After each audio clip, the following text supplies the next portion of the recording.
Are you considering working with an architect on your next home remodeling project? Hi, I'm Mike Smith, and I've been an architect for over 35 years. Today, in this video, I want to talk to you about what to expect when you're working with an architect. I'm going to split this up into two videos. So part one, we'll go through the first four items, and then we'll finish it off with part two. So when working with an architect, it's important to understand what to expect out of the process.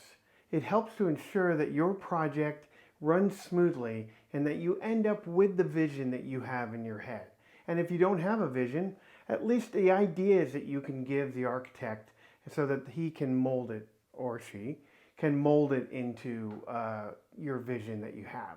So the first off is you're going to have an initial consultation. Now this could be at your house or it could be on the phone. And you will take this time to go through all your wants and needs for the project. It may be that you're looking to expand the kitchen, expand the living room, add a second story, whatever it is, you want to give this information to the architect. And what they will do is then go into the second phase. I call it the pre-design phase.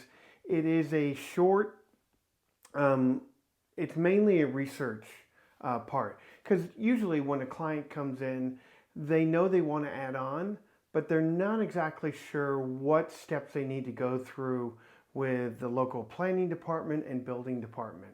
And that's what I use the pre-design part of this process to do.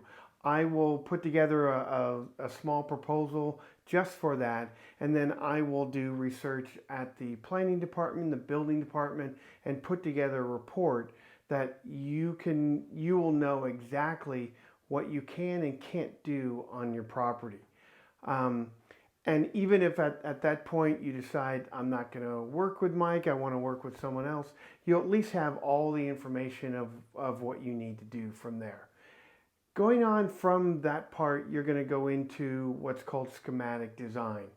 Now, you have everything, all the parameters, setbacks, lot coverage, height limits, anything else in that part that you've gotten from the planning department.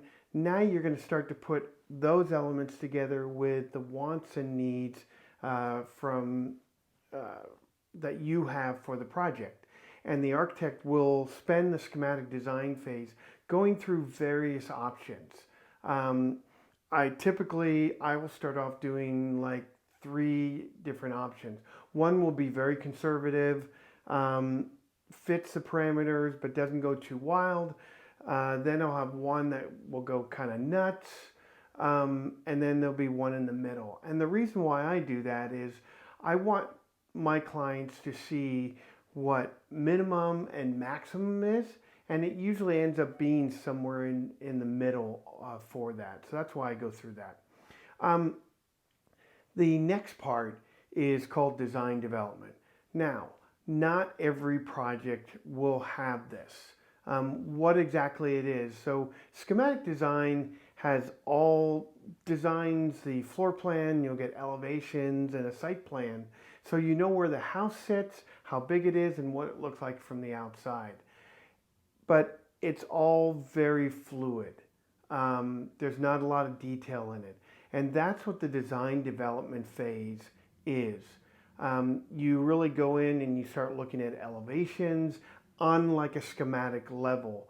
So there still can be changes and such. You're not into working drawings yet. You're not in those technical. That's in the next phase, and that'll be in part 2. But you'll explore all the design parameters of your home. And why I say not every house has that, because not every client needs that. If I have for example, I just finished a 1,500 square foot addition, second floor addition to a house that was 1,800 square feet.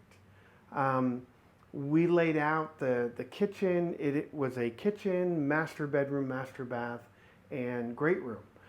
These people, though, were very involved in the design process and knew exactly what they wanted. So I didn't have to go through a design development phase where I elevated the bathroom, all the bathroom walls and the kitchen and all that. If a client wants to take that over, I can cut that part of it out. But on a larger home, a larger custom home, I would include that because there's other elements that aren't necessarily just finishes that we want to take a look at. And you do that during the design development phase. So what I'm going to do is this is the end of part one. But if you are thinking about, or if you've gone through the design process with an architect, I'd love to hear how your experience was. Was it good? Was it terrible? Why wasn't it terrible? And if you have any questions about that, I'd love to help you out with that. So if this has been helpful to you, I'd appreciate if you hit the like button, maybe consider subscribing. I'm doing a video a week, and I'll go through everything from Architecture 101 down to how to save your sanity and stress during home remodeling project. And if you're ready to talk to an architect, you want to speak with me, have some questions about the process, about your particular project, there'll be a link below in the description. So until next time, thanks.